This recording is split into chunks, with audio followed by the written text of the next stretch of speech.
புதிய பணத்தை வழிசெலுத்தல், டிஜிட்டல் குழப்பங்கள் மற்றும் மகிழ்ச்சிகள் vs பணமில்லா நாளாகமம், நவீன கொடுப்பனவுகளில் எனது சாகசங்கள். பாட்டி ஒரு ராக் இசைக்குழுவில் சேர்ந்தார். பாட்டிக்கு எப்போதும் பஜனை பாடல்கள் மிகவும் பிடிக்கும். யூடியூப்பில் ஒரு ஹெவி மெட்டல் இசைக்குழுவை பார்க்கும் வரை. மறுநாள், சன்கிளாஸ் அணிந்து, கிட்டார் போன்ற துடைப்பத்தை கையில் பிடித்துக்கொண்டு, வாழ்க்கை அறைக்குள் நுழைந்தாள். அவள் எங்கள் பக்கத்து வீட்டுக்காரரின் குழந்தைகளை வேலைக்கு அமர்த்தி, தன்னை டிஜே டாடி என்று பெயர் மாட்டிக்கொண்டு எங்கள் கேரேஜில் ஒத்திகைகளைத் தொடங்கினாள். அவளுடைய முதல் பாடல் ரோட்டி ராக் புரட்சி. அவள் இப்போது 3 கிட்டி பார்ட்டிகளுக்கும் ஒரு கல்லூரி விழாவிற்கும் முன்பதிவு செய்திருக்கிறாள். அவள் ஸ்பொட்டஃபை இல் ரீமிக்ஸ் போட்டுவிடுவாளோ என்ற பயத்தில் நாங்கள் வாழ்கிறோம். பெரிய கசின் குறும்பு போர். நான் ரிஷியின் பற்பசையில் கெட்சப்பை வைத்தபோது அது தொடங்கியது. அவன் ஃப்ரிட்ஜில் போலி பல்லி என்று பதிலடி கொடுத்தான். நான் கத்தினேன். அதனால் நான் அவனுடைய ஃபிளிப் ஃப்ளாப்புகளை தரையில் ஒட்டினேன். அவன் என் ஷாம்பூவை சேராக மாற்றினான். 5வது நாளில் எங்கள் குடும்ப வாட்ஸ்அப் குழு ஒரு போர்க்களமாக மாறியது. அத்தைகள் பக்கத்தை தேர்ந்தெடுத்தனர். பாட்டி இராணுவத்தை அழைப்பதாக மிரட்டினார். அப்பா ஒரு குறும்பு வாழைப்பழத் தோலை நழுவவிட்டு, எல்லா உறவினர்களும் இனி ஒருபோதும் வேடிக்கையான எதையும் தொடக்கூடாது என்று தடை விதித்த பிறகு, போர் நிறுத்தம் அறிவிக்கப்பட்டது. அப்பா டிக்டாக்கை முயற்சித்தார், தவறான காரணத்திற்காக வைரலானார். ஷோல்டர் பாப் சேலஞ்ச் செய்வதைப் பார்த்த அப்பா, எளிதானது என்று நினைத்தார். அவன் முயற்சி செய்து, அவன் முதுகில் எதையோ குத்தினான். ஐயோ என் முதுகுத்தண்டு என்று கத்தினான். அது கேமராவில் பதிவாகும்போதே. எப்படியோ அது, இந்திய அப்பா முதுகுவலியுடன் பேயை வரவழைக்கிறார் என வைரலானது. 4.2 மில்லியன் பார்வைகள். இப்போது மக்கள் எங்கள் பதிவுகளில் #ஸ்பினிசமனா என்று கருத்து தெரிவிக்கிறார்கள். அம்மா அவரிடம் பேசவில்லை. அவர் இப்போது நாற்காலியில் இருந்து நடன சவால்களை முயற்சிக்கிறார். அம்மாவின் சமையல் மீண்டும் மைக்ரோவேவை அழித்துவிட்டது. அம்மா ஒவ்வொரு ரெசிபியையும் கண்ணால் பார்க்க வலியுறுத்துகிறாள். இந்த முறை, அவள் தனது பிரபலமான 5 நிமிட தஹி பூரியை மைக்ரோவேவில் ஃபாயில் உடன் செய்தாள். தீப்பொறிகள். புகை. ஒரு சிறிய தீப்பொறி. மைக்ரோவேவ் இப்போது எரிந்த ஏமாற்றத்தின் வாசனை வீசுகிறது. அப்பா அமைதியாக பீட்சாவை ஆர்டர் செய்தார். அம்மா மைக்ரோவேவ் மிகவும் உணர்திறன் கொண்டதாக இருப்பதாக குற்றம் சாட்டினார். நாங்கள் அதை மெல்டி தி மைக்ரோவேவ் என்று மறுபெயரிட்டுள்ளோம்.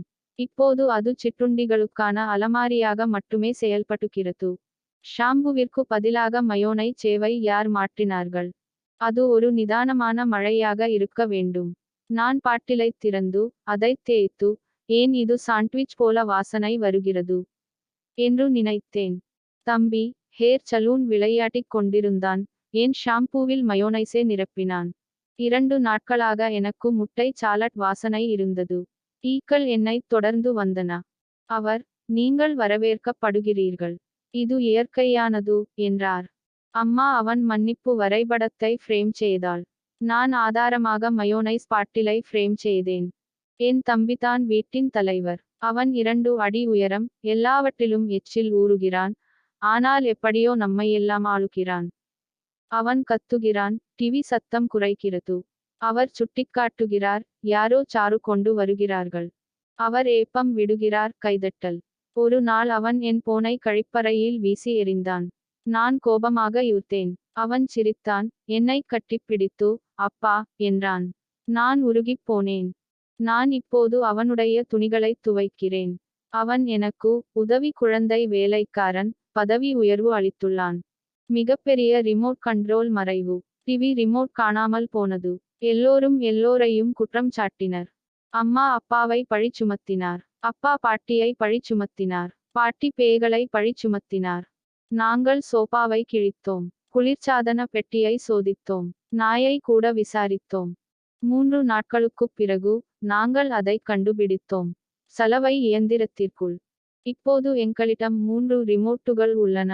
டிவி, காப்புப் பிரதி மற்றும் அவசரநிலை மட்டும். அனைத்தும் சுவரில் சரம் கொண்டு கட்டப்பட்டுள்ளன. நாங்கள் தற்செயலாக ஒரு ஆட்டை தத்தெடுத்தோம். நாங்கள் கிராமத்து சந்தைக்குப் போனோம். கரும்பு, கொஞ்சம் மண், ஒரு ஆட்டுடன் வீடு திரும்பினோம். அப்பா அதை ஒரு பரிசுத் தொட்டியின் ஒரு பகுதி என்று நினைத்தார். அது தனது தொட்டியில் வைத்த செடிகளை சாப்பிட ஆரம்பித்தபோது அம்மா மயக்கமடைந்தார். நாங்கள் அவனுக்கு பிரியாணி என்று பெயரிட்டோம். இப்போது அவன் எங்கள் நாயுடன் சிறந்த நண்பன். தனக்கென ஒரு இன்ஸ்டாகிராம் வைத்திருக்கிறான். பாட்டியை விட அவனுக்கு குடும்ப ரகசியங்கள் அதிகம் தெரிந்திருக்கலாம். ரவி மாமாவின் வீட்டு ஜிம் பேரழிவு. ரவி மாமா ஒரு யூடியூப் காணொளியை பார்த்துவிட்டு, உடற்தகுதிதான் என் விதி என்று அறிவித்தார். அவர் டம்பல்ஸ், ஒரு ரெசிஸ்டன்ஸ் பேண்ட் மற்றும் ஒரு யோகா பந்து வாங்கினார். நாள் 1, அவர் குந்துகைகளை முயற்சித்தார். ஒரு தசையை இழுத்தார். நான் சிக்கிக்கொண்டேன் என்று கத்தினார். நாள் 3, யோகா பந்து உருண்டது. அது நாய் மீது விழுந்தது. நாயை எதிர்ப்பு குழுவை கடித்தது. குழப்பம் ஏற்பட்டது. இப்போது அவருடைய ஜிம் ஒரு துணி அலமாரியாக மாறிவிட்டது.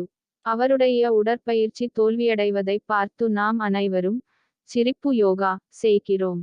விட்டுச் செல்லாத உறவினர். அவர் வார இறுதிக்கு வந்தார். அவர் 3 மாதங்கள் தங்கினார். எங்கள் வைஃபையை பயன்படுத்தினேன். எல்லா சிற்றுண்டிகளையும் சாப்பிட்டேன். விருந்தினர் அறையை தனது உள்ளடக்க உருவாக்க ஸ்டுடியோவாக மாற்றினேன். நாங்கள் சொல்ல முயற்சித்தோம். இரவு உணவிற்கு கரேலாவை மட்டும் பரிமாறினோம். ரூட்டரை அவிழ்த்துவிட்டோம். அவர் அப்படியே இருந்தார்.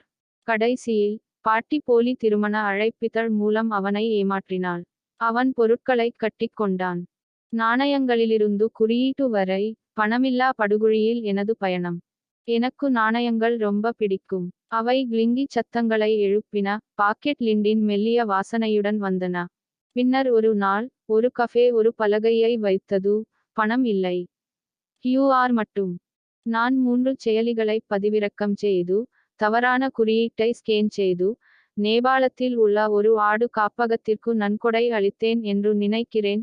மேலும் எனது காபிக்கு கடவுச்சொல், OTP மற்றும் ஒரு மனதை உடைக்கும் பீதியுடன் பணம் செலுத்தினேன். இப்போது என் பணப்பையில் காலாவதியான அடையாள அட்டைகளும், பழங்கால சினிமா டிக்கெட்டுகளும் மட்டுமே உள்ளன. பழக்கத்திலிருந்து ஒரு முறை நாணயத்தை தூக்கி எறிய முயற்சித்தேன். அது சாக்லேட் நாணயம் என்பதை மறந்துவிட்டேன். நான் குறியீட்டை முழுமையாக ஏற்றுக்கொண்டேன். சில நேரங்களில் ஜிங்கிளிங்கை மிஸ் செய்கிறேன். டிஜிட்டல் பணப் பரிமாற்றத்தில் என் பாட்டி என்னை முந்திய நாள். நான் பாட்டிக்கு UPI பயன்படுத்த கற்றுக் கொடுத்து கொண்டிருந்தேன்.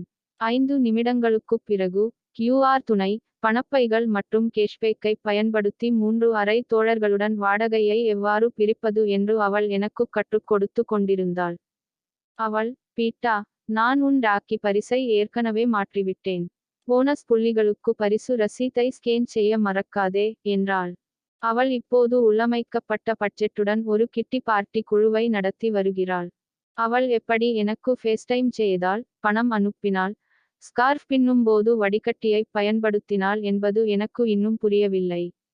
அவள் என்னை தொழில்நுட்ப ரீதியாக பின்தங்கியவள் என்று அழைக்கிறாள். அவள் தவறில்லை. பணம் செலுத்துவதற்கு வலது புறமாக ஸ்வைப் செய்யவும். டேப் அண்ட் பே யுகத்தில் டேட்டிங். நான் பிரியாவை ஒரு டேட்டிங் ஆப்பில் சந்தித்தேன். எங்களுடைய முதல் டேட்டா. அருமையான அதிர்வுகள், மோசமான வைஃபை. பில் வந்ததும், நாங்கள் இருவரும் எங்கள் தொலைபேசிகளை தட்டி பணம் செலுத்து என்று நீட்டினோம். தற்செயலாக சாதனங்கள் மோதின. அது பீப் ஒலித்தது. பணம் செலுத்தப்பட்டது. எப்படியோ நான் அவளுடைய உணவு, என் பானம் மற்றும் பணியாளரின் பக்க சலசலப்புக்கு பணம் செலுத்தினேன். அவள் சொன்னாள், அது ரொம்ப மென்மையாக இருக்கு. நான் வேண்டுமென்றே செய்தது போல சிரித்தேன். அடுத்த டேட்டிங்ல, அவ எனக்கு அவங்க புது டேப் ரிங் காட்டினாள். அது நிச்சயதார்த்த மோதிரம் மாதிரி இருந்துச்சு. நான் பீதியடைந்து என் போனை தொலைச்சுட்டேன்னு போலியா சொல்லிட்டேன். நவீன காதல் என்பது வெறும் காதல். வைஃபை, உங்கள் காதலுக்கு முன்னால் உங்கள் சமநிலை குறைந்துவிடக்கூடாது என்று நம்புவது. ஒரு டெக்னோபோப்பின் ஒப்புதல் வாக்கு மூலம், ஸ்மார்ட் ஸ்பீக்கர் புரட்சியில் இருந்து தப்பித்தல். எல்லோரும், புதிய ஸ்மார்ட் ஸ்பீக்கரை வாங்கு. அது உங்களுடன் பேசுகிறது, என்றார்கள். அப்படியே செய்தேன். முதல் நாள், அது என்னை நோக்கி பீப் சத்தம் கேட்டது. நான் கத்தினேன். 2ஆம் நாள், அது, கட்டணத்திற்குத் தயார், என்று சொன்னது. நான் எதையும் வாங்கக்கூட இல்லை. நான் அதை அவிழ்த்துவிட்டேன். அது என்னை பார்த்து சிமிட்டியது. அவிழ்த்து விட்டேன். 3ஆம் நாள், அது அறிவித்தது, உங்களுக்கு பால் போதவில்லை. நான் இன்னும் ஆர்டர் செய்யலாமா? நான் தனியாக வாழ்கிறேன். அது எப்படி தெரிந்தது? 5வது நாளில், நான் அதற்கு மன்னிப்பு கேட்க ஆரம்பித்தேன். மன்னிக்கவும், மிஸ்டர் சபாநாயகர், உங்கள் புதுப்பிப்பை புறக்கணிக்க நான் நினைக்கவில்லை.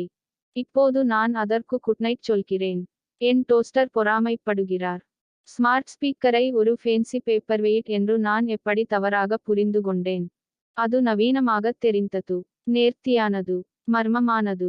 நான் அதை என் மேசையில் வைத்து ஒட்டும் குறிப்புகளை பிடிக்க பயன்படுத்தினேன். 2 வாரங்களுக்குப் பிறகு, என் உறவினர் வந்து, அருமை. நீங்கள் ஈபுக் வின் ஸ்மார்ட் ஸ்பீக்கரை பயன்படுத்துகிறீர்கள், என்றார். நான் கண் சிமிட்டினேன். எந்த ஸ்பீக்கர்? அவன் தன் போனை அதில் தட்டினான். பீப். பரிவர்த்தனை முடிந்தது.